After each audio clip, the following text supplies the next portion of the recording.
আল্লাহ রাব্বুল আলামিন পবিত্র কালামুল্লাহর মাঝে ঘোষণা করে বলেন, আমি আল্লাহ সমস্ত ফেরেশতাকে একযোগে বললাম, হে আমার ফেরেশতারা, তোমরা সকলেই মিলে আমাকে সিজদা করো। সমস্ত ফেরেশতা আল্লাহর আদেশ পালন করার জন্য সকলে আদম আলাইহিস সালাতু ওয়াস সালামকে সিজদা করলো। আসাজাদু ইল্লা ইবলিস, কিন্তু ইবলিস আল্লাহর নবী আদমকে সিজদা করলো না। আমার বন্ধুগণ, ইবলিস কেন সিজদা করলো না? আপনারা সকলেই জানেন, আল্লাহ রাব্বুল আলামিন মানুষ সৃষ্টি করার পূর্বে একটা জিন জাতি নামে একটা জাতি সৃষ্টি করেছিল। সেই জিন জাতির একজন সন্তানের নাম হচ্ছে ইবলিস। ইবলিস কোনো ফেরেশতাও না, কিন্তু ফেরেশতাদের সন্তান হয়েছিল, কিন্তু ইবলিস কিন্তু ফেরেশতা না। তাকে একদম ছোট বাচ্চা থেকে দুনিয়া থেকে নিয়ে আসমানে শিক্ষা দেওয়া হয়েছিল। আলোচনা হয়েছে, ইবলিসকে ফেরেশতা মনে করা যাবে না। সকলেই সিজদা করলো, তবে ইবলিস ছাড়া আবার ইস্তাকবার, সে অহংকার করলো। অহংকার করার ফলে তার মিনাল কাফির হয়ে গেল। এজন্য এখানে আমাদের শিক্ষা হচ্ছে, একে অপরের প্রতি কোনো হিংসা করা যাবে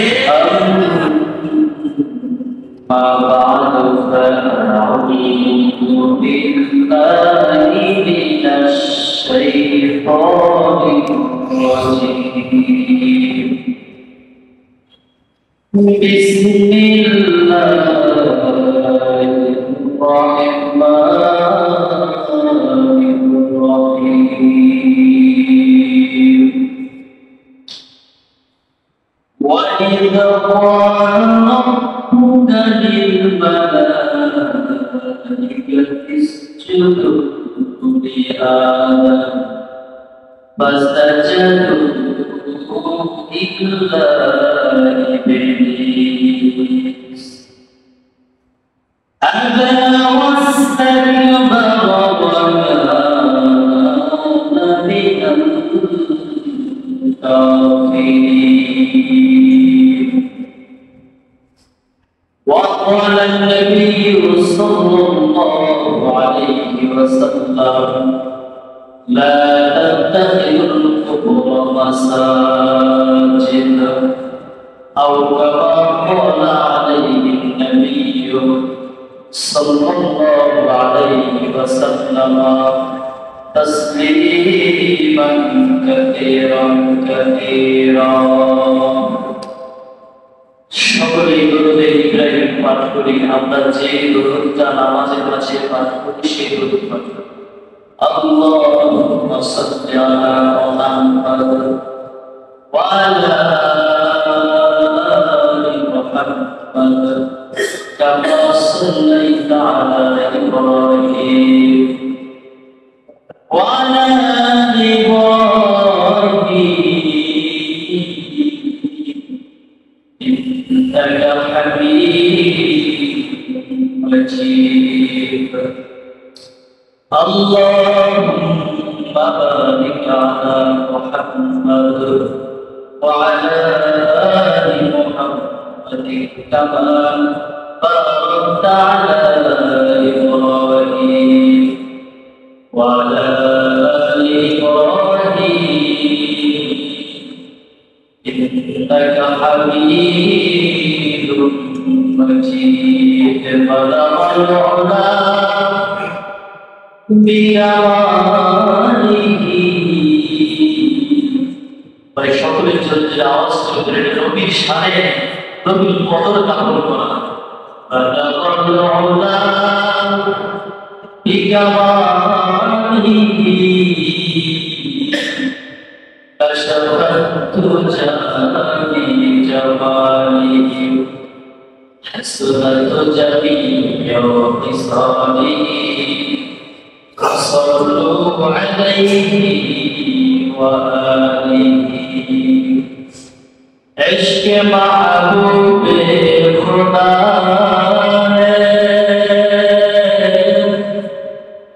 عشق محبوب خدا जिस दिल दिल में हासिल नहीं, लाखों मुबीन हो मगर ईमान में कबूल नहीं, बलगहुल्ला बिकमालिही कशफत तुजा बिजमालिही हसनत जमीउ खिसालिही सल्लु अलैहि व आलिहि। अल्हम्दुलिल्लाह। मुअज्जज़ मुहतरम दोस्त बुजुर्ग, আজকের পবিত্র জুমার দিনের সম্মানিত মুসলিমবৃন্দ, আমি আপনাদের সকলকে আমার হৃদয়ের রঞ্জিত প্রস্ফুটিত ভালোবাসার গলায় শুভেচ্ছা অভিনন্দন জানাচ্ছি। সেই সাথে আলোচনা শুরু করার পূর্বে আমরা মহান সত্তার প্রতি একবার শুকরিয়া জ্ঞাপন করি যে আল্লাহ রাব্বুল আলামিন আমাদেরকে দুনিয়ার বিভিন্ন কাজ থেকে আলেম করে আল্লাহ তাআলার ঘর মসজিদে আসা এবং বসার তৌফিক দিয়েছেন। সেই মহান পাকের দরবারে দিলকে উজাড় করে দিয়ে আওয়াজকে উঁচু করে সকলে একবার বলে আলহামদুলিল্লাহ। আল্লাহ সুবহানাহু ওয়া তাআলা আমাকে ভালোবেসেছেন বিদায় আমরা মসজিদে আসার তৌফিক দিয়েছেন। আল্লাহ যদি ভালো না বাসতেন, মহব্বত না করতেন, তার মহব্বতের তার কুদরতি দৃষ্টি আমার দিকে নিক্ষেপ না করতেন, আমার আপনার মসজিদে আসার মতো কারো যোগ্যতা ছিল না। একমাত্র আসার যোগ্যতা দিয়েছেন কে? আমাদের হায়াতের মালিক কে? মৃত্যুর মালিক কে? জান্নাতের মালিক কে? জাহান্নামের মালিক কে? এই পৃথিবীর মালিক কে? তাহলে সেকার হবে না আল্লাহু আকবার বলে সকলে আল্লাহ সুবহানাহু ওয়া তাআলা হাদিসে পাকের মাঝে আসছে, যতক্ষণ পর্যন্ত আল্লাহ তার বান্দার দিকে রহমতের দৃষ্টিতে না তাকায় ততক্ষণ পর্যন্ত বান্দা ভালো কাজ করার তৌফিক পায় না। তাহলে আজকে আমরা বুঝতে পারলাম আল্লাহ সুবহানাহু ওয়া তাআলা পবিত্র জুমার দিনে আমার আল্লাহর কুদরতি দৃষ্টি আমার দিকে আপনার দিকে নিক্ষেপ করেছে। সুবহানাল্লাহ। যাদের দিকে আল্লাহ তার কুদরতি দৃষ্টিতে তাকান নাই, তারা কিন্তু আজকে এই মসজিদের মেহমান হওয়ার তৌফিক পায় না। ঠিক আছে, আল্লাহ তাআলা আমাদের সকলকে মরণের আগ পর্যন্ত আল্লাহর কুদরতি পায়ে সিজদারত অবস্থায় যারা আল্লাহ আমাদের মৃত্যুদান সকলে বলে আমিন। কত মানুষকে দেখা যায় সাধারণ মানুষ, কিন্তু হঠাৎ করে দেখা যায় তার মৃত্যুটা আমাদের সিজদায় হয়ে গিয়েছে, তাই কি চায় না? আল্লাহু আকবার। কোন কোন হাদিসের মাঝে পাওয়া যায় কোন ব্যক্তি যদি জুমার দিন ইন্তেকাল করে, জুমার দিন যদি সে মারা যায়, কোন কোন কিতাবের মাঝে এটা বলেছে যে আল্লাহ তাআলা তার কবরের আযাবকে মাফ করে দেন। আল্লাহ তাআলা যেন আমাদের সকলকে পবিত্র জুমার দিন রমজান মাসে মৃত্যুদান করেন। আমিন বলি। রমজান মাসে মৃত্যুদান করলে তো বিনা হিসাবে জান্নাতের সকলেই জানেন, ঠিক না? রমজান আসলে তার ফজিলত সম্পর্কে আলোচনা চলবে ইনশাআল্লাহ। আমার বন্ধুগণ, আমি আপনাদের সামনে আলোচনা করতেছিলাম সূরাতুল বাকারা 30 নম্বর আয়াত থেকে নিয়ে 37 নম্বর আয়াত পর্যন্ত আলোচনা করার জন্য আপনাদের সামনে আমি উপস্থিত হয়েছি। 3টি আয়াতের আলোচনা হয়েছে, আজকে বাকি 4টি আয়াতের তাফসীর করে ইনশাআল্লাহ আজকে জুমার নামাজ আমরা সমাপ্ত করব। ওয়া তাওফীকি ইল্লা বিল্লাহ। আমার বন্ধু, 1 নম্বর পারা 7 নম্বর পৃষ্ঠা সূরাতুল বাকারা 36 নম্বর আয়াতের মাঝে 34 নম্বর আয়াতের মাঝে এবং সূরাতুল বনী ইসরাঈলের 15 নম্বর পারার ভিতরে আল্লাহ রাব্বুল আলামিন বলেন, ওয়া ইযা কুল্লা লিল মালাইকাতি ইসজুদু লি আদম ফাসাজাদু ইল্লা ইবলিস। আল্লাহ বলেন, আমি আদমকে সৃষ্টি করার পর সমস্ত ফেরেশতাদেরকে বললাম, উসজুদু লি আদম, তোমরা আদমকে সিজদা করো। ফাসাজাদাল মালাইকা, সমস্ত ফেরেশতারা সিজদা করলো ইল্লা ইবলিস, তবে ইবলিস শয়তান ব্যতীত। নাউযুবিল্লাহ বলবেন না? তো ইবলিস শয়তান সে সিজদা করতে অসম্মতি কেন জ্ঞাপন করলো? আবা ওয়াস্তাকবারা ওয়া কানা মিনাল কাফিরিন। আল্লাহ রাব্বুল আলামিন বলেন, আবা ওয়াস্তাকবারা, ইবলিস শয়তান সে নিজে নিজে আত্মভঙ্গরিতা অহংকার করলো যে আমি আগুনের সৃষ্টি আর আগুন মাটির সৃষ্টি, আমি আগুন হয়ে গেল মাটিকে সিজদা করতে যাবো। আল্লাহ বললেন, আজকে থেকে তুই শয়তান বন্ধু কাফের। ওয়াস্তাকবার শব্দের অর্থটা আমাদেরকে বুঝতে হবে। ইস্তাকবারা ইয়াস্তাকবারু ইস্তিকবার মানে মুস্তাকবির। কিতাবের মধ্যে আসছে ইস্তাকবারা ইয়াস্তাকবির শব্দের অর্থ হচ্ছে অহংকার করা, নিজেকে বড় মনে করে, অন্যকে ছোট মনে করে এটা প্রতিপন্ন করা। এর নাম হচ্ছে অহংকার। এই ইবলিসের অহংকারের কারণে তাকে জান্নাত থেকে বের করে দিয়েছে। এই ঘটনা আপনারা সকলেই জানেন, ঠিক কিনা জানেন? কম বেশি সকলেই জানেন, কিন্তু আমি আজকে আপনাদের পরবর্তীকালের থেকে তাফসীর করে ইনশাআল্লাহ আপনাদের সঙ্গে আমি সন্নিবেশন করব ইনশাআল্লাহ। আল্লাহু আকবার। আমি তাফসীরের মাঝে পূর্বে আমি কয়েকটি প্রশ্নের জবাব আমি আপনাদের সামনে দেব। অনেকেই প্রশ্ন করে, বলেন আপনি মুফতি সাহেব, অমুক মাসলাতে কি হবে, এই মাসলাতে কি হবে, এইটা করলে কি হবে, ওইটা করলে কি হবে? আলহামদুলিল্লাহ, আলহামদুলিল্লাহ, সুম্মা আলহামদুলিল্লাহ। কিতাবাতের মাধ্যমে, তরিকাতের মাধ্যমে সমাধান করার চেষ্টা করি, কারণ আমার রাসূল তো বলেছেন, মান কাযাবা আলাইয়া মুতাআম্মিদান ফাআলাহু মিনান-নার। আল্লাহ রাসূল বলেন, যদি তুমি মন গড়া কথা বলো তাহলে তোমার ইসলাম হয়ে জাহান্নাম। আল্লাহ বলে জাহান্নামের থেকে হেফাজত করে। গত সপ্তাহে আলোচনা হয়েছে যে সেজদা শব্দের শাব্দিক অর্থ। আমরা ধন্যবাদ। মাসাজাদু ইল্লা ইবলিস, আদমকে সেজদা করলো সমস্ত ফেরেশতা, কিন্তু আদমের শয়তান করলো না। তবে আদম তো একজন মানুষ, আমি তো একজন মানুষ, তাহলে আমি মানুষ হয়ে মানুষকে সেজদা করতে সমস্যা কোথায়? আদম যেহেতু মানুষ ছিলেন, আদমকে ফেরেশতারা সেজদা করেছে, তাহলে আমাদের মধ্যে কি সেজদা ফরজ না? আমি আপনাদের সামনে বলেছিলাম যে সেজদার শাব্দিক অর্থ হচ্ছে 5টা। কয়টা?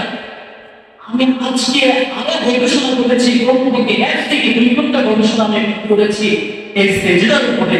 আমি সেজদার অনেকগুলো অর্থ পেয়েছি, তার মধ্য থেকে 7টা অর্থ আমি আপনাদের সামনে আজকে পেশ করি। যে আদমকে যে সেজদা করেছিলেন, এই সেজদাটা হলো কোন সেজদা? কত জমায় কিছুটা বলা হয়েছিল।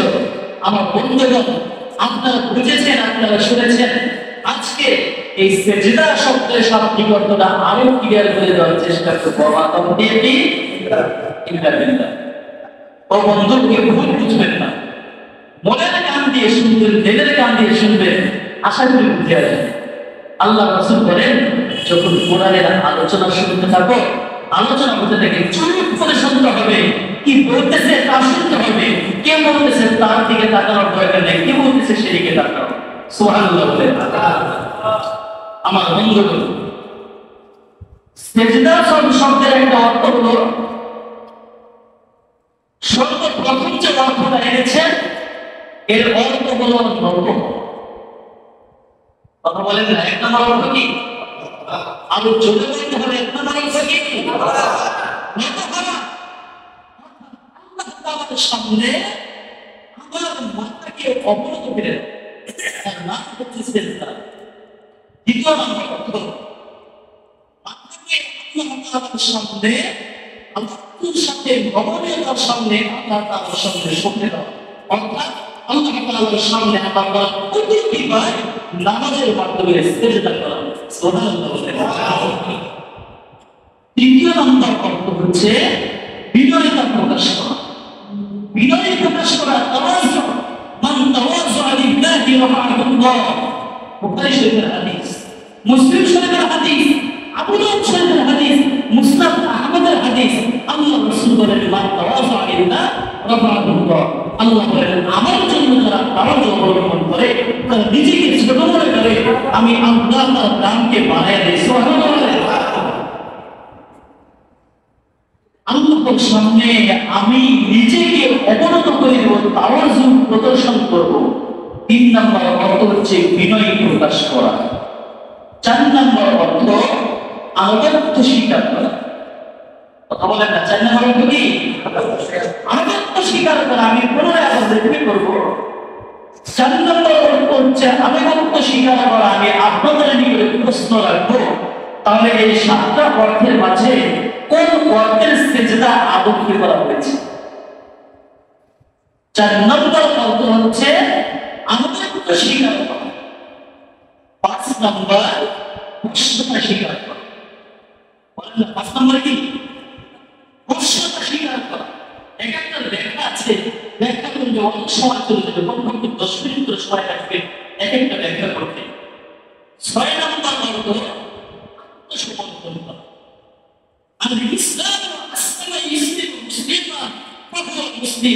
ইসলাম শব্দের সবচেয়ে অর্থ হচ্ছে আত্মসমর্পণ করা।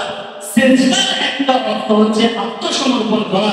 অর্থাৎ আমার সমস্ত জ্ঞান, আমার সমস্ত রাজত্ব, শক্তি, সব কিছুকে রেখে আল্লাহর সামনে আত্মসমর্পণ করা। সুবহানাল্লাহ। সাত নম্বর, ইচ্ছায় অনিচ্ছা আমার মন চাক বা না চাক, ইচ্ছায় অনিচ্ছায় আল্লাহর নামে কয়টা? কেউ ভুল বুঝতে আমি আবার বলবো, আমার সাথে সকলকে বলতে হবে। এক নাম্বার হচ্ছে নত হওয়া। চিন্তা করেন, এক নাম্বার কি? দুই নাম্বার মাথা নত করা। দুই নাম্বার কি? তিন নাম্বার বিনয় প্রকাশ করা। তিন নাম্বার কি? চার নাম্বার আনুগত্য স্বীকার করা। চার নাম্বার কি? পাঁচ নাম্বার বশ্যতা স্বীকার করা। পাঁচ নাম্বার কি? ছয় নাম্বার আত্মসমর্পণ করা। সাত নাম্বার ইচ্ছায় অনিচ্ছায় আল্লাহর সামনে নিজের জীবনকে সঁপে দেওয়া। তাহলে এই সাতটি অর্থের মাঝে আমরা কোন অর্থের সিজদা আদরকে বোঝানো হয়েছে, কোন অর্থের সিজদা ফেরেশতারা আদরকে করেছে, একজন ব্যক্তি বলতে পারবেন, আমি আল্লাহর কাছে আপনাদের কাছে জুমার নামাজে বিশেষ করে দোয়া করব ইনশাআল্লাহ। বশ্যতা স্বীকার করা, আনুগত্য স্বীকার করা। দুই নম্বর সমসময় করবো। আল্লাহ তাআলা ভাইজানকে কবুল করেন, সবাই বলেন আমিন। আল্লাহ তাআলা তার অন্তরকে কোরআনের নূর দ্বারা আলোকিত করেন, আমিন বলেন। চার নম্বর আনুগত্য স্বীকার করা এবং বশ্যতা স্বীকার করা। এই দুইটা সিজদার অর্থ বোঝা যায়। আনুগত্য স্বীকার করা মানে আদম আলাইহিস সালাতু ওয়াস সালামের বশ্যতা স্বীকার করবে, তার আনুগত্যটা স্বীকার করবে যে আদম দুনিয়াতে গিয়ে দাওয়াত দিবে, তোমরা ফেরেশতারা তার আনুগত্য করবে, তাকে সহযোগিতা করবে, সর্বক্ষেত্রে তোমরা তার পার্সোনাল পোস্ট হবে, তোমরা তাকে সহযোগিতা করবে, মহব্বত করবে, ভালোবাসবে। এর নামই হচ্ছে মর্যাদা স্বীকার করা। সুবহানাল্লাহ বলবেন না? আশা করি আপনারা সকলেই বুঝতে পেরেছেন। গত জুমায় বলা হয়েছে যে মানুষকে সেজদা করা যাবে না। এই যত সেজদা দেখা যাচ্ছে, এই সমস্ত সেজদা একমাত্র আল্লাহর জন্য। এর মাঝে কিছু সেজদা আছে যেটা আদম আলাইহিস সালামের জন্য করা হয়েছে, আর ওই সেজদা আর আমাদের নামাজের সেজদা কিন্তু এক না। গত জুমা আপনারা বলেছেন নামাজের সেজদা মানে আল্লাহর কুদরতি পায় দেওয়া, আর বশ্যতা স্বীকার করা, নম্রতা স্বীকার করা, এর অর্থ হলো তার সামনে একদম বিনয় প্রকাশ করা। যেমন একজন প্রেসিডেন্ট আমাদের সামনে দিয়ে আসে, আমরা খুব নমনীয়তা প্রকাশ করবো, করবো কিনা? সালাম দিব, সত্য বলে তাকে বলতে দেব। এর একটা অর্থ হলো সেজদা। আমাদের ক্লিয়ার হয়েছে? তাহলে আল্লাহকে যে সেজদা দেয়, এই সেজদা মানুষকে দেওয়া যাবে না। এর অর্থ হচ্ছে মুসলিম শরীফের হাদিস, লা তাত্তাখিযুল কুবুরা মাসাজিদ। আল্লাহ নবী বলেন, সাবধান, তোমরা কবরকে কখনো মসজিদ বানায় না। মাসাজিদ অর্থ সেজদা, অর্থাৎ তোমরা সেজদার জায়গা কবরকে বানায় না। এর দ্বারা বোঝা গেল, ও ভাই, কবরকে সেজদা করা যাবে না, মানুষকে সেজদা করা যাবে না। একমাত্র সেজদা করতে হবে কাকে? কাকে? আরে চিল্লা বলেন কাকে?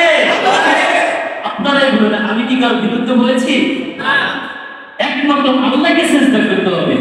আমাদের বুঝতে হবে ভাই, অনেকেই তরিকত করেন, মালিকত হাকিকত করেন। আমি এই বিষয়ে আলোচনা করবো ইনশাআল্লাহ সামনে। এগুলো আছে কি না এই বিষয়ে আলোচনা করবো আপনাদের সামনে নিয়ে আসবো সব। আল্লাহু আকবার, আল্লাহ কবুল করেন, বলেন আমিন। আমি আমার মূল তাফসীরে চলে যাচ্ছি। আল্লাহ রাব্বুল আলামিন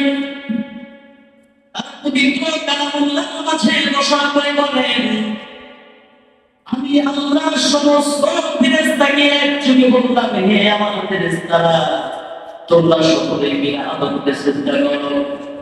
সমস্ত ফেরেশতা আল্লাহর আদেশ পালন করার জন্য সকলে আদম আলাইহিস সালামকে সিজদা করলো। আসাজাদু ইল্লা ইবলিস, কিন্তু ইবলিস আল্লাহর নবী আদমকে সিজদা করলো না। আমার বন্ধুগণ, ইবলিস কেন সিজদা করলো না? আপনারা সকলেই জানেন আল্লাহ রাব্বুল আলামিন মানুষ সৃষ্টি করার পূর্বে একটা জিন জাতি নামে একটা জাতি সৃষ্টি করেছিল। সেই জিন জাতির একজন সন্তানের নাম হচ্ছে ইবলিস। ইবলিস কোনো ফেরেশতা না, কিন্তু ফেরেশতাদের সন্তান হয়েছিল, কিন্তু ইবলিস কিন্তু ফেরেশতা না। তাকে একদম ছোট বাচ্চা থেকে দুনিয়া থেকে নিয়ে আসমানে শিক্ষা দেওয়া হয়েছিল। আলোচনা হয়েছে, ও বন্ধু, ইবলিসকে ফেরেশতা মনে করা যাবে না। সকলেই চেষ্টা করলো, তবে ইবলিস ছাড়া আবার ওয়াস্তাকবার, সে অহংকার করলো। অহংকার করার ফলে তার মিনাল কাফির হয়ে গেল। এজন্য এখানে আমাদের শিক্ষা হচ্ছে, একে অপরের প্রতি কোনো হিংসা করা যাবে না। আল্লাহ তাআলা আমাদের সকলকে হিংসা থেকে হেফাজত করেন, বলেন আমিন। আল্লাহ রাব্বুল আলামিন 35 নম্বর আয়াতের ভিতরে বলতেছে, ওয়া কুল্লা ইয়া আদাম উসকুন আনতা ওয়া যাওজুকাল জান্নাতা ওয়া কুলা মিনহা রাগাদান হাইথু শি'তুমা। আমার আল্লাহ দিয়ে কয়, ও আমার ফেরেশতারা, আমি আদমকে ডাক দিয়ে বললাম, ওয়া কুল্লা ইয়া আদাম, আমি আদমকে ডাক দিয়ে বললাম, হে আমার আদম, উসকুন আনতা ওয়া যাওজুকাল জান্নাতা, হে আদম, তুমি এবং তোমার স্ত্রী এই জান্নাতের ভিতরে বসবাস করো। এর পূর্বে কিছু ঘটনা আমাদের কোরআনুল কারীমের মাঝে লিখিত আছে। যখন হযরত আদম আলাইহিস সালামকে আল্লাহ সৃষ্টি করলেন, আদমকে সৃষ্টি করার পর আদমের জান্নাতের ভিতরে কেন ভালো লাগে না? এ ফল গাছের নিচে যায় ভালো লাগে না, সেখানে বসে থাকে ভালো লাগে না। আমার আল্লাহকে ডাক দেবে, আল্লাহ, এত বড় জান্নাত, 10 দুনিয়ার সমান একটা জান্নাত, এই জান্নাতের ভিতরে আমি আদমের একা ভালো লাগে না। তখন আমার আল্লাহ ফেরেশতাকে ডাক দেয়া বলেন, ও আমার জিবরাইল, যাও যাও তুমি আদমের কাছে চলে যাও, আদমের পাঁজরের হাত থেকে তার পাকা হাতটা বের করে তার জন্য একজন রূপসী একজন জান্নাতি নারী বানাইয়া দাও। আমার আল্লাহ রাব্বুল আলামিন তখন হযরত আদমের পাঁজরের হাত থেকে একটা হাত খসালেন, একটা হাড়কে বের করে আমার আল্লাহ বললেন, তুমি হয়ে যাও আদমের জন্য, তুমি একজন সুস্থি নারী হয়ে যাও, সুন্দর রমণের নারী হয়ে যাও। তখন আদম আলাইহিস সালাতু ওয়াস সালামের তার পাঁজরের হাত থেকে যে হাড়টা বের করা হয়, এই হাড়কে হুকুম করার সঙ্গে সঙ্গে আমাদের মা হাওয়া সৃষ্টি হয়ে যায়। আল্লাহ আলাইহিস সালাতু ওয়াস সালাম চিন্তা করে, বুড়ি যদি মারা যায় বুড়া কি করে একা একা ভালো লাগে? কথা কয় না? বুড়া যদি ঘরের ভিতরে পড়ে থাকে তাও বুড়ির শান্তি, ঠিক কিনা? আল্লাহু আকবার, আল্লাহু আকবার। স্ত্রী যদি চলে যায় স্বামীর কি হলো না, একমাত্র ওই পুরুষ স্বামী চাই, ঠিক কিনা? যেটা বলে আর স্ত্রীর কাছ থেকে যদি স্বামী চলে যায় তার দুঃখের কোনো চিন্তা থাকে না। ও বন্ধু, আদম আলাইহিস সালাতু ওয়াস সালাম একে একে জান্নাত দেবী করে ঘুরে বিশাল বড় জান্নাত ভালো লাগে না। আমার আল্লাহ তাআলা জিবরাইল আদমের পাঁজরের হাত থেকে একটা হাড় বের করে সেখান থেকে হাওয়াকে বানাইয়া দিল। সুবহানাল্লাহ। এবার হাওয়া আলাইহিস সালাতু ওয়াস সালামকে বানিয়ে দিলেন। কাছ থেকে তো ভয় পেয়েছে, হায় হায় এটা কি? জীবনে তো আদম আলাইহিস সালাতু ওয়াস সালাম কোনো নারী দেখেছে? নারী তো দেখে নাই, এটা কি? আমার আল্লাহ বলতেছেন কোরআন কারীমের মাঝে বলেন, ওয়া কুলনা ইয়া আদাম উসকুন আনতা ওয়া যাওজুকাল জান্নাহ ওয়া কুলা মিনহা রাগাদান হাইতু শি'তুমা। আমার আল্লাহ ডাকতে বলে, আদম আমি তোমার অন্তরের খবর জানতে পেরেছি, আমি তোমার অন্তরের বাসনা আমি জানি। ও আদম, জান্নাতের ভিতরে তোমার একা একা ভালো লাগে না, এজন্য আমি আল্লাহ তোমার একজন স্ত্রী বানাইয়া দিলাম।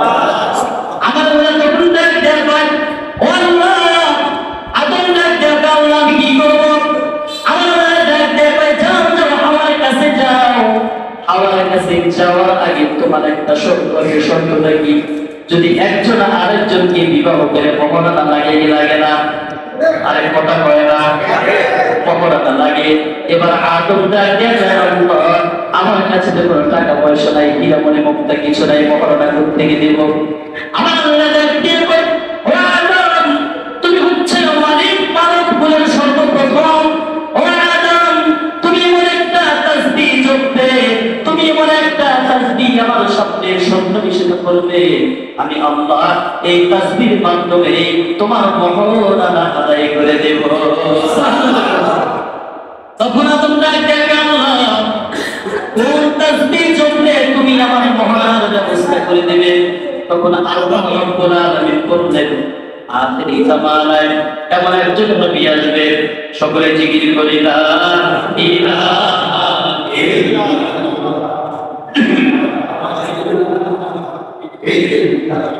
চলে লা ইলাহা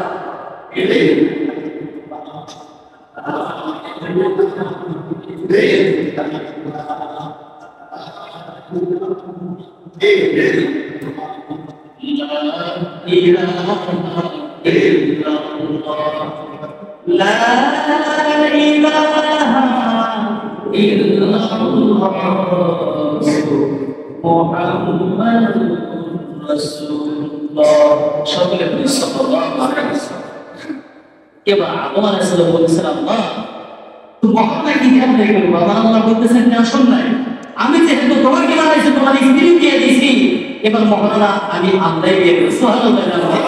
এবার আল্লাহ বললেন, হে আদম, তুমি তোমার স্ত্রীকে মহল্লা দেবে, তুমি তো কিছুর মালিক না, সবকিছুর মালিক তো আমি। তুমি একটা তাসবিহ জপো, এই তাসবিহর মাধ্যমে আমি আল্লাহ তোমার মহল্লা দেবে। তাসবিহ কি? আখিরি জামানা এমন একজন নবী আসবে, যেই নবীরা হবে তোমার সন্তান, এই নবীর নাম তুমি 10 বার পাঠ করো, সাল্লাল্লাহু আলাইহি ওয়াসাল্লাম দুর্গের বিনিময়ে তোমার মহরণ আদায় করে দেব। সুবহানাল্লাহ। তখন নবীর নামে কয়েকবার দরুদ পাঠ করে আমার আল্লাহ বলেন এবার কাছে যা, এবার কাছে যা। কাছে যাওয়ার পরে কি হয়? ওয়ালা তাকরাবা হাদিহি শাজারা ফাতাকুনা মিনাল কাফিরিন। আমার আল্লাহ ডাকে আদম, একটা শর্ত আছে কিন্তু, একটা কিছু জিনিসের জান্নাতের ভিতরে আছে, সেটা কি? এই যে দেখো বাম পাশে একটা গাছ, ওয়ালা তাকরাবা হাদিহি শাজারা, সাধারণ শব্দের শাব্দিক অর্থ হচ্ছে গাছ। ফাতাকুনা মিনাল কাফিরিন। আদম ভুলেও কিন্তু এই গাছের নিচে যাবে না, ভুলেও গাছের নিচে যাবে না, তাকাবেও না গাছের দিকে, যাওয়া তো দূরের কথা। এবার জানেন তো, আপনারা সকলেই জানেন যে মহিলা মানুষের গালের রং একটু পেয়ারা, কথা কয় না? মহিলা মানুষের গালের রং দেখা যায় না। আন-নিসাউ হাবাইলুশ শাইতান। আল্লাহ রাসূল হাদিসের ভিতরে বলেছে যে মহিলারা হলো শয়তানের রশি। চিন্তা করেন, মহিলারা কি শয়তানের রশি? আমি বলতে চাই এই বাংলার প্রত্যেকটা মা জাতি, প্রত্যেকটা বোন যদি তারা ভারতবর্ষী হয়ে যায়, এই বাংলার জমিনে কোন জায়গায় কোন নারী দর্শিত হবে না, হবে না, হবে না। চিন্তা করেন, ঠিক কিনা? একমাত্র তোমাদের কারণেই দর্শন হয়। কেন? তুমি যদি তোমার চেহারাটা পর্দাবৃত করে রাখো, বস্ত্রাবৃত করে রাখো, তাহলে তোমার দিকে কেউ তাকাবে না। একজন নারী যদি সুন্দরভাবে হাত মোজা পা মোজা পরে সে ভালো গেটআপ লাগিয়ে যদি সে রাস্তা দিয়ে হাঁটে, একজন সাধারণ ছেলেও তাকে সালাম দিতে বাধ্য হয়। চিন্তা বলে, ঠিক কিনা? এটা হলো মা জাতির সম্মান, এটাই হচ্ছে মা জাতির সবচেয়ে উচ্চশৃঙ্গ সম্মান। এই জন্য আমি সকলের হাতে বলে বলি, পায়ে করে বলতে বললে তাও বলবো, ও ভাই, তোমার মেয়েকে তুমি পর্দার নিশ বাড়াও। স্কুলে পড়ে কোনো সমস্যা নাই, ভার্সিটি পড়তে কোনো সমস্যা নাই, কলেজে পড়ে কোনো সমস্যা নাই, মাদ্রাসাতে পড়ে কোনো সমস্যা নাই। হুকুম এক, আমার সন্তানকে পর্দার নিশে বাড়াতে হবে। ঠিক কিনা? চিন্তা করে যে সকল বাবারা মনে করে ফ্যাশনের জামানা, ও ভাই, এর ভিতরে কোনো ফ্যাশন না। আপনি লক্ষ্য করে দেখেন, বাজারের ভিতরে যে পচা মাছটা আছে, বাজারের ভিতরে কি আছে? পচা মাছ। এই পচা মাছের দেখবেন চারপাশে মাছি ধরে থাকে, থাকে কি থাকে? চারপাশে মাছি আর মাছি। আর যেটা বরফ দিয়ে ঢেকে রেখেছে, পাতিলের ভিতরে ঢেকে রেখেছে তরতাজা মাছ, সেটার ভিতরে কখনো মাছি ভরে না। আরেকটু কাছে যান, গাছের পেয়ারা ধরে কি ধরে না? ওই পেয়ারাটা যদি সুন্দরভাবে একটা পবিত্র ল্যাকড়া দিয়ে, পবিত্র একটা কাপড় দিয়ে মুড়িয়ে দেওয়া হয়, কিছুদিন পরে খুলবেন, দেখবেন ওই পর্দা সাদা হয়ে গেছে, খাইতে মিষ্টি পাবে, কষ্ট সে রস থাকবে, ঠিক কিনা? ওই ফলটা ভালো থাকবে। আর ফলটা যদি খোলা থাকতো, অনেকে এসে চিমটি দিত, দেখি দেখ না, ছোট ছোট বাচ্চারা দেখে পাকছে কিনা, এরকম ভাবে দেখতে দেখতে ওই ফলটা কোনো বিক্ষত করে ফেলে। ও ভাই, আজকে যদি আমার বোন, আমার মা, আমার সন্তান যদি প্রস্তাবিত থাকে, ভুলটা দিয়ে ঢাকা থাকে, আমার মেয়ে যদি পর্দার বেশি হয়, তাহলে দেখবেন আপনার সে বুঝতে হবে না, আপনার বাড়িতে মানুষ পিছনে থাকবে যে আপনার সন্তানরা আমার ছেলের সাথে বিবাহ দেয়। ঠিক কিনা? মানে আজকে আমাদের আমরাই গুলিয়ে ফেলেছি, আমাদের সন্তানকে বাহিরে বের করে দিয়েছি। যত দোষ খালি পুরুষদের দোষ, যত দোষ শুধু পুরুষদের দোষ। দর্শন করেছে, পুরুষকে ফাঁসি দাও, দর্শন করেছে, পুরুষকে রিমান্ডে দাও। ও ভাই, এখানে নারীর কি কোনো দোষ নাই? আমি বলি অবশ্যই দোষ আছে। তোমাকে কাপড় খুলে কে রাস্তায় বের হতে বলেছে? অনেকদিন আগে আমাদের হেফাজতে আমি বলেছিলেন, আল্লামা শহীদ রহমাতুল্লাহ আলাইহি আনসারী মাদ্রাসার শিক্ষক হেফাজতের আমির একটা কথা বলেছিলেন যে তেতল দেখলে মনে পারে আসবে, ঠিক না? এটা অনেকে প্রতিবাদ করেছে যে তেতল হুজুর। ও ভাই, তুমি লক্ষ্য করে দেখো, তেতল হুজুর না। আজকে স্কুল কলেজ ভার্সিটিতে যে পড়তে যায়, আমার সন্তান যদি আমার অন্তরে না থাকে, আমার সন্তান যদি আমার বশীভূত না থাকে, বাড়ি থেকে দেখেন বের হয় ঠিকই, মোবাইল সকলেই চালান, মোবাইলের ভিতরে দেখা যায় আমার অবলা মেয়েটার কোনো দোষ নাই, কিন্তু ফিজিক্যালি সম্পর্ক করে ওই সন্তানটা কয়েকদিনের ভিতরে দোষিত হয়ে গেছে। ঘটনা আসে না? আসি আসে না? ও ভাই, আমাদের মা জাতিকে আল্লাহ তাআলা হেফাজত করেন, শুকরিয়া বলেন আমিন। তো আদম আলাইহিস সালাতু ওয়াস সালামের একা একা জান্নাতে ভালো লাগে না, আল্লাহ বল দিয়ে দিলেন, ওয়ালা তাকরাবা হাদিহি শাজারা ফাতাকুনা মিনাল কাফিরিন। যদি গাছের কাছে যাও তাহলে হয়ে যাবে। তো শয়তান ভাবতেছে যে আদমের জন্য আমি শয়তান হলাম, এই আদমকে আমি পথভ্রষ্ট করেছিলাম। আমার আল্লাহ বলতেছে ঠিক আছে যা, তুই যা করতে পারো কর। আল্লাহর কাছে তিনটা জিনিস চাই, কথা বলে কয়টা? চিল্লাবার কয়টা? এই শয়তান আল্লাহ রাব্বুল আলামিনের কাছে বললেন, আল্লাহ আমাকে তিনটা জিনিস দিতে হবে। তিনটা জিনিস কি? এক নম্বর হলো আল্লাহ তিনটা জিনিস শয়তান বানাইছো তার সাহস কত বড়, এরপরে ক্ষমা চাই নাই। আমরা যদি মা বাবার কাছে ভুল করি তার সঙ্গে সঙ্গে ক্ষমা চাই, মা আমাকে মাফ করে দাও, উস্তাদ আমাকে মাফ করে দেন, বাবা আমাকে মাফ করে দেন, বলি কি করি না? শয়তানের কত অহংকার। শয়তান বলতেছেন আল্লাহ শয়তান যেহেতু বানাবো ভালো কথা, তো তিনটা জিনিস আমি চাই। চিল্লা বলেন কয়টা? বন্ধু কয়টা? তিনটা জিনিস। এক নম্বর হচ্ছে, এক নম্বর হলো আমাকে কিয়ামতের আগ পর্যন্ত হায়াত দিতে হবে। চিন্তা বলেন এক নম্বর কি? কিয়ামতের আগ পর্যন্ত আমাকে হায়াত দিতে হবে, এর মাঝে আমি মরবো না। আল্লাহকে ঠিক আছে দিলাম যা।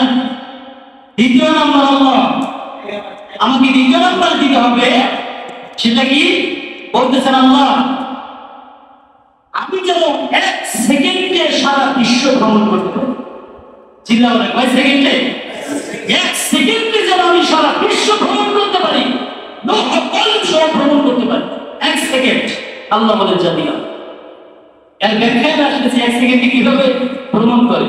3 নম্বর আল্লাহ 3 নম্বর দিতে হবে। 3 নম্বর কি বলো? আল্লাহ মানুষের লাশ চিকিৎসা, আমার শয়তানি লাশ চিকিৎসা, যেটা কি মানুষ সারা জীবন ভালো কাজ করেছে, যখন সে মৃত্যু সজ্জায় শায়িত হয়ে যাবে, আমি শয়তান যেন তার ফসলের গোড়ায় গোড়ায় তার রোগটাকে ঢুকাইতে পারি, আর আমি তাকে বেঈমান বানায় তাদের জাহান্নামের দিকে দিতে পারি। আমার আল্লাহ বললেন যা তোকে এই পারমিশন দেওয়া হবে। তো এই তিনটা জিনিস কি পাওয়াই কি পাওয়াই না? চিল্লা এখন আমার আলোচনাকে আপনারা বুঝতেছেন না? কষ্ট হচ্ছে? পিছনের বাইরে আওয়াজ দেয় না, বলে পিছনের বাইরে আমার ভাগ করে আছে। আলোচনা বোঝা যায়? ও বন্ধু, আল্লাহ বললেন যাও তুমি আমার আদম সন্তানকে তুমি জাহান্নামে দিবা। সারা জীবন আমার আদম সন্তান গুনাহ করবে, সারা জীবন গুনাহ করবে, নামাজ পড়ে নাই সেটা ভিন্ন কথা, আমাকে চেনে নাই তার ভিতরে হেদায়েত আসে নাই, কিন্তু মরণের আগে যদি একবার কালিমা পড়ে তোমার সারা জীবনের মেহনতকে মাটি কইরা আমি আল্লাহ থেকে জান্নাতের ভিতরে দিয়ে দেব। তুমি বলতে জাহান্নামে না, আমি তাকে সাধারণ যদি আমার একটা আমল পছন্দ হয়, শেষ জামানায় তার শেষ মুহূর্তে সুবহানাল্লাহ বলেছে, এই সুবহানাল্লাহ যদি পছন্দ হয় তার মুসলিমের সমস্ত গুনাহ মাফ করে জান্নাতে দিয়ে দেবেন। শয়তান তুমি সারা জীবন মেহনত করবা, আমি মাত্র 1 সেকেন্ড। আল্লাহু আকবার বলবেন না? আল্লাহু আকবার। এবারে ইবলিস কিন্তু বলেছে যে আদম সন্তানকে ধোঁকা দেওয়া যেন আমি দিতে পারি। এবার মা হাওয়ার কাছে গেছে, ওই যে আর নিসাউ হাবাইল শয়তান, মহিলারা হচ্ছে শয়তানের রশি। কথা কয় না, রশি দেখে দেখেই তো মহিলারা হচ্ছে কি শয়তানের রশি। তো ইবলিস শয়তান মা হাওয়ার কাছে এসে বলতেছেন, হাওয়া বিশাল দাড়ি লাগে, এমন গেটপ লাগাইছে, মাথায় পাগড়ি, বিশাল পায়ের সাদুর জুব্বা, এত বড় বড় দাড়ি, এসে বলতেছেন হাওয়া তোমার কাছে একটা পার্সোনাল জিনিস নিয়ে আসছি, তোমার কাছে একটা টুপি নিয়ে আসছি, এমন একটা গিফট তোমার জন্য নিয়ে এসেছি। আচ্ছা কি বলেন তো? সেই জিনিসটা আল্লাহ তোমার এত পর্যন্ত বলে না, আল্লাহ লুকায় রাখছে, আল্লাহ গোপন করে রাখছে। কয়দিন পরে তোমাদের বিরুদ্ধে কিন্তু আল্লাহ দিকে আল্লাহ আসলে প্রকৃতপক্ষে কিন্তু তোমাদের ভালোবাসে না। কত সুন্দর জায়গা, এই জায়গা থেকে তোমাকে আর আদমকে বের করে দেবে, এর যাতে না হতে হয় এর একটা ওষুধ আমার কাছে আছে। তো মাথায় বলতেছে কি, এই যে একটা গাছ দেখতেছ না, এই গাছের ফল তোমাদের খাইতে হবে। ফলটা ফুসফুসে পাকে দেখা যাচ্ছে, কারণ যেই জিনিস গুনার কাজ তো দেখতে ভালো লাগে, ঠিক না? গুনার কাজ দেখতে ভালো লাগে, করতে ভালো লাগে। তো ফল গাছের ভিতরে সুন্দর সুন্দর ফল ধরে আছে, এই ফলটা খাইতে হবে। শুধু তুমি খাইতে হবে না, আদমকেও খাওয়াতে হবে। যদি এটা খেতে পারো চিরস্থায়ী হয়ে যাবে, আল্লাহ কোনো দিন এই জান্নাত থেকে তোমাদের বের করতে পারবে বা কত খারাপ লাগে। এত সুন্দর বুদ্ধিদাতা, এত সুন্দর বুদ্ধিজীবী আমাদের হৃদয়ে গাড়ি রক্ত এর মতো কোনোদিন পাই নাই। গাছের কাছে গেছে, তার উপর গাছ থেকে ফলটা সুন্দর করে শিখছে, সেরার পর নিজে খাইছে। আমার আদম আলাইহিস সালাম আল্লাহ তওবা করে গেছে, এ হাত তুমি খাও না, খাও না, কি কি পাকাচ্ছ তুমি? আল্লাহকে এর কাছে যেতে না নিষেধ করেছেন, আর তুমি পাকাচ্ছ। তবে হাওয়া আলাইহিস সালাম যে করে ওই যে বলেছিলাম মহিলাদের তাদের গালের রক্তে একটু বাঁকা, যে আদম আলাইহিস সালাম বলছে বুঝে গেছে, পানি ধরতেছে, হাত ধরতেছে, জোর করে মুখের ভিতরে ঢুকে দিচ্ছে, স্বামী খান, কতক্ষণ পরে বুঝতে পারবেন আল্লাহ জান্নাত থেকে বের করবে না। আদম আলাইহিস সালাম সঙ্গে সঙ্গে তার গলার ভিতরে চাকতি করেছে, আল্লাহ তুমি কি করলে, হাওয়া তুমি কি করলে? আল্লাহ তো আমি তো আল্লাহ নাফরমান হয়ে যাবো বলে চাপ দেওয়ার কারণে। এই যে আমাদের এখানে যদি হলফুল থাকে একটু উঁচা জায়গা, আদম আলাইহিস সালাম নিজে তার নিজের গলার ভিতরে এত জোরে চাপ দিয়ে ধরেছেন যাতে করে তার পেটের ভিতরে, তার উদরের ভিতরে না যায়। এজন্য এখানে ব্যথা শক্ত হয়ে গিয়েছে, এটা নিদর্শন বানিয়ে দিয়েছে। ও বন্ধু, আল্লাহ সুবহানাহু ওয়া তাআলা আমাদের সকলকে শয়তানের ধোঁকা থেকে হেফাজত করে সকলে বলেন আমিন। আলোচনা শেষ করতে পারলাম না, আমার আলোচনার সময় শেষ হয়ে গিয়েছে। ইনশাআল্লাহ আগামী জুমা তার পরের জুমা, আপনারা অনেকেই হয়তো জানেন না, আপনাদের কাছে একটু দোয়ার জন্য আমি বলতেছি। তো আগামী জুমায় আমাদের একটা প্রতিষ্ঠান আছে, টাঙ্গাইল শিক্ষা প্রতিষ্ঠান। আলহামদুলিল্লাহ আপনাদের দোয়ায় আমি নিজে সেটা প্রতিষ্ঠা করেছি, পরিচালক হিসেবে আছি, আর দাউদিয়াতে তো আছি সিনিয়র শিক্ষক হিসেবে, আপনারা জানেন। তো টাঙ্গাইলে যে আমার প্রতিষ্ঠানটা আছে, সে প্রতিষ্ঠানে আগামী শুক্রবার মাহফিল, বিশাল মহাসম্মেলন, প্রায় 150 উলামায়ে কেরামের ইন্তেজাম হবে, 700-800 প্রায় 1000 মানুষের সমাগম হয়, খাওয়া দাওয়ার ইন্তেজামের ব্যবস্থা হয়। তা আপনাদের দাওয়াত থাকলে ইনশাআল্লাহ মন থেকে দোয়া করবেন, আল্লাহ তাআলা যেন আমার প্রতিষ্ঠানটা বেশি থেকে বেশি কবুল করে, সকলে বলেন আমিন। আল্লাহ তাআলা বরকত কামিয়াব দান করেন, বলেন আমিন। আরেকটু দোয়া আপনাদের কাছে চাই, এখন যেহেতু মাহফিলের সময় চলে এসেছে, দেশের প্রান্তে প্রান্তে রমজানে মাহফিলে যেতে হয়, আল্লাহ তাআলা যেন প্রত্যেকটা মাহফিলের রাস্তাকে সহজ করে দেন, সকলে বলেন আমিন। ওয়া আখিরু দাওয়ানা আলহামদুলিল্লাহি রাব্বিল আলামিন। ইনশাআল্লাহ আগামী জুমায় আমি আসতে পারবো না, আপনাদের কাছে রুখসত দিচ্ছি, কারণ জুমার পর থেকে মানসিক হয়ে যাবে, যেটা আমি প্রতিষ্ঠান প্রধান, সেখানে আমাকে থাকতে হবে। এজন্য ইনশাআল্লাহ সকলকে আমি আকুল আবেদন করছি, আপনারা সকলে জুমায় আসবেন।